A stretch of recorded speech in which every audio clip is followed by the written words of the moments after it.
नमस्कार दोस्तों, आप सबका हार्दिक अभिनंदन करता हूं। दोस्तों, ये हिंदुस्तान यूनिलीवर का चार्ट है। 21 तारीख, आज इसमें 3% से ज़्यादा की बढ़त रही, 68.20% ऊपर रहा। इसके नतीजे कल आ गए थे, मैंने उसको आज अपलोड किया और मैंने बोला था देखना होगा मार्केट इसको कैसे रिस्पॉन्स करता है HUL के नतीजे को। तो आज की परफॉर्मेंस देखने के बाद यही लग रहा है मार्केट ने भी इनके नतीजों को अच्छा ही रिस्पॉन्स किया है। और दोस्तों, हिंदुस्तान यूनिलीवर एक FMCG लीडर है, मैं बहुत बार बता चुका हूँ। इस एक फंडामेंटली स्ट्रॉन्ग शेयर है, इन्वेस्टमेंट पर्पस का शेयर है। जिनको शेयर मार्केट से डर लगता है या जिनको शेयर मार्केट में कुछ नहीं आता, अगर वो हिंदुस्तान यूनिलीवर जैसे स्टॉक में निवेश करके होल्ड करते हैं तो आराम से उनके पैसे बनेंगे। और दोस्तों, एक बात और कहूंगा, जिनके पास भी हिंदुस्तान यूनिलीवर है वो होल्ड करें, गिरावट में और क्वांटिटी ऐड करें और आप इसको लॉन्ग टर्म के लिए अपने पोर्टफोलियो में ऐड कर सकते हैं। दोस्तों, ये तो हो गई HUL की बात। आज मार्केट में एक कंपनी के रिजल्ट के ऊपर बहुत फोकस था और वो कंपनी है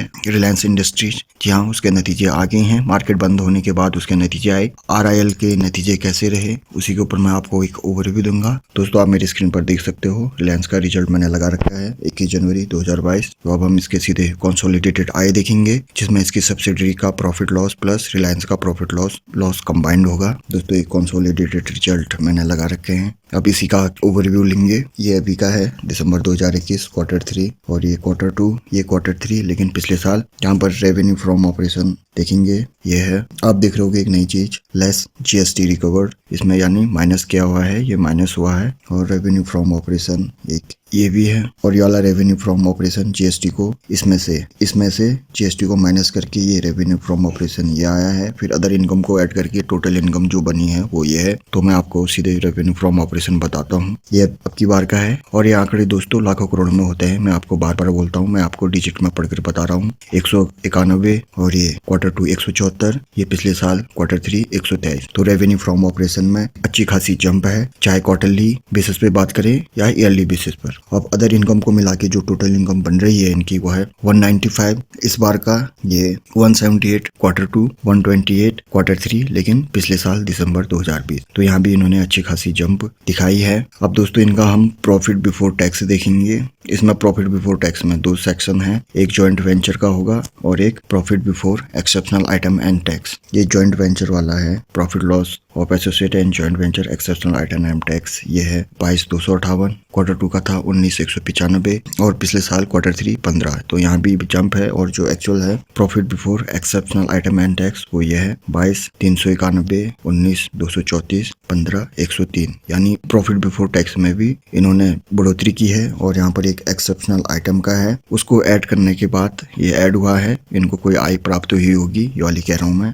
ये। और ये बिना कोई टैक्स और एक्सेप्शनल आइटम के था। अब इसमें ये 22,391 में ये एक्सेप्शनल आइटम ऐड कर देंगे तो जो प्रॉफिट बिफोर टैक्स आ रहा है PBT वो इतना आ रहा है। एक एक्सेप्शनल आइटम का एडजस्टमेंट है, ये नोट में देखना पड़ेगा इनको ये आय कहाँ से प्राप्त हुई है। दोस्तों, मैं इस आय की बात कर रहा हूँ, यही वाला इसमें जोड़ा है कि 2836, ये 22,391 में जोड़कर ये बना है 25,227। पिछले बार का था 19,234, क्योंकि पिछले बार ये यहाँ पर डैश दिख रहे होगे, कोई एडजस्टमेंट नहीं था। और पिछले साल Q3 14,982, 121 इसमें से माइनस किया है। तो अब की बार इनको एक्सेप्शनल आइटम से भी अच्छी आय प्राप्त हुई है। और ये एक्सेप्शनल आइटम कहाँ से आया, क्या हुआ, इनको कहाँ से प्राप्त हुआ, इसको जानने के लिए नोट्स पढ़ने पड़ते हैं दोस्तों। अब हम देखेंगे प्रॉफिट फॉर द पीरियड, जो कि है पूरा टैक्स और सब एडजस्टमेंट लगाने के बाद ये है, जो न्यूज चैनल में दिखाते हैं वो है 20,539, 15,479, ये Q2 का है। और ये पिछले साल Q3 14,894। तो यहाँ भी अच्छी खासी जंप है और क्वार्टर एंड क्वार्टर भी बहुत ही बढ़िया जंप दिखाई है दोस्तों। हम थोड़ा स्क्रॉल डाउन करेंगे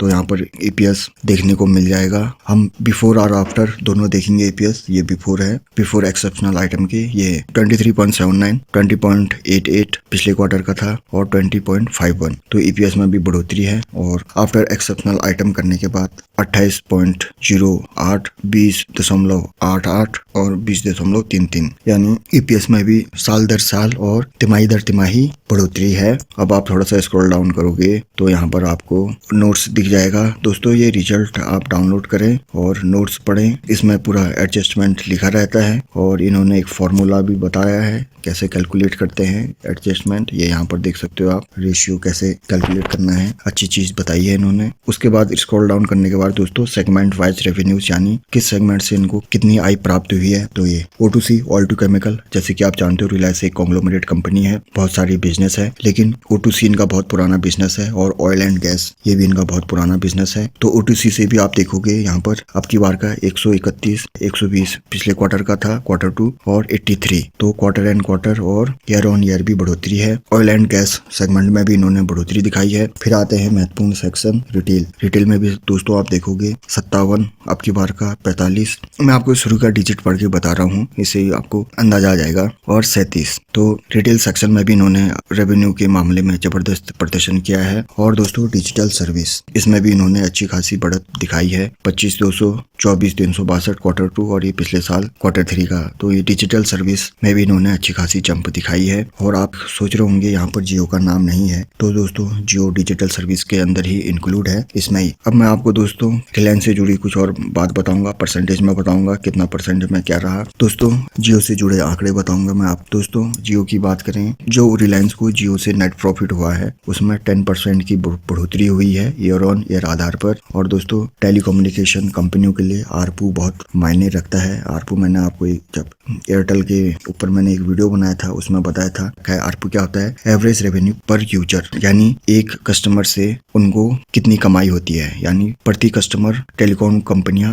कितना कमा रही हैं, उसी को आरपू कहते हैं। और आपको जानकर खुशी होगी जियो का आरपू भी बढ़ गया है और अभी का जो आया है 151.6 ये आरपू हो गया है। यानी दोस्तों जियो एक कस्टमर से औसतन 151.6 रुपए कमाता है। और आपको जियो के बारे में एक और बात बताऊंगा, जो इनका प्रॉफिट है अभी का वो 36.15 है। इसको अगर पिछले साल Q3 से कंपेयर करें तो वो पिछले साल का Q3 का था 32.91। तो आप देखोगे ईयर ऑन ईयर बहुत बढ़िया जंप दिखाई है इसने। और दोस्तों रिलायंस का जो जियो है वो डिजिटल सर्विसेज के अंदर आता है और अब की बार रिलायंस के डिजिटल सर्विस सेगमेंट ने बहुत ही बेहतरीन रेवेन्यू इन्होंने जनरेट किया है, जो कि अब तक का सबसे हाईएस्ट है, ऐसा बोला जा रहा है। और दोस्तों आपको रिलायंस से जुड़ी हुई कुछ और अच्छी बात बताऊंगा। रिलायंस ने हाल ही में एडवर्ब एक कंपनी है उसमें 54 या 55% की हिस्सेदारी खरीदी है, यानी स्टेक एक्वायर किए हैं। और इसके लिए उन्होंने 983 करोड़ रुपए खर्च किए थे। 983 करोड़ में इन्होंने एडवर्ब में 54 या 55% की हिस्सेदारी खरीदी। और ये एडवर्ब कंपनी दोस्तों क्या करती है, एडवर्ब कंपनी दोस्तों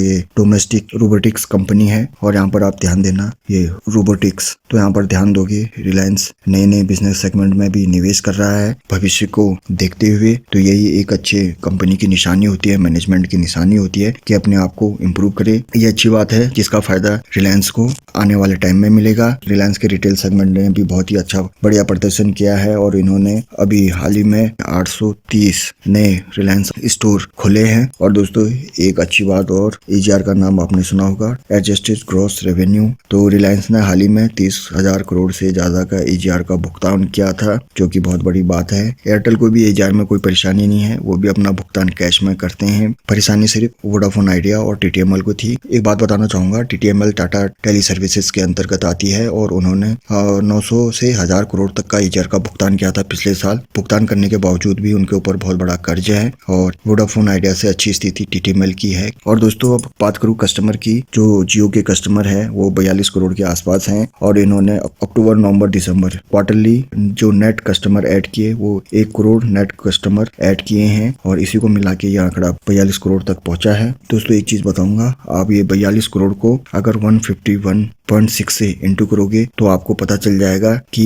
इसको कस्टमर से कितना आय प्राप्त होती है। और ये अपनी डिजिटल सर्विसेज को भी बढ़ा रहे हैं। दोस्तों ओवरऑल बात करूं तो इनके नतीजे बहुत ही बढ़िया आए हैं, चाहे तिमाही आधार पर हो या वार्षिक आधार पर। जिनके पास भी रिलायंस है उसको बेशक बिना कोई डर के होल्ड करो। छोटी मोटी गिरावट में या मार्केट में कोई करेक्शन आता है तो कुछ क्वांटिटी ऐड भी कर सकते हो। रिलायंस एक लॉन्ग टर्म इन्वेस्टमेंट पर्पज का स्टॉक है, आप इसको लॉन्ग टर्म होल्ड करोगे तो ये आपको नुकसान नहीं करेगा। अमेजॉन वोडाफोन फ्यूचर और रिलायंस का जो मसला चल रहा है उसकी वजह से इसके शेयर में उतनी मूवमेंट नहीं आई जितनी आनी चाहिए थी। लेकिन उसको छोड़ दें तो उसके अलावा भी रिलायंस बहुत ही बढ़िया काम कर रहा है। 400-500 करोड़ इन्होंने क्लीन एंड ग्रीन एनर्जी के सेगमेंट में ये निवेश कर रहे हैं। उसमें निवेश ये अपना और भी बढ़ा सकते हैं और जो भी डिसीजन लो उसकी रिस्पॉन्सिबिलिटी भी खुद लो। लास्ट डिसीजन आपका होना चाहिए। किसी के बोलने पर, न्यूज चैनल पर देखकर, व्हाट्सएप, फेसबुक या टेलीग्राम इनकी सूचनाओं के आधार पर कोई भी शेयर ना ही बेचे ना ही खरीदें। आशा करता हूँ आपको वीडियो पसंद आया होगा। आप स्वस्थ रहें, खुश रहें। बहुत बहुत धन्यवाद।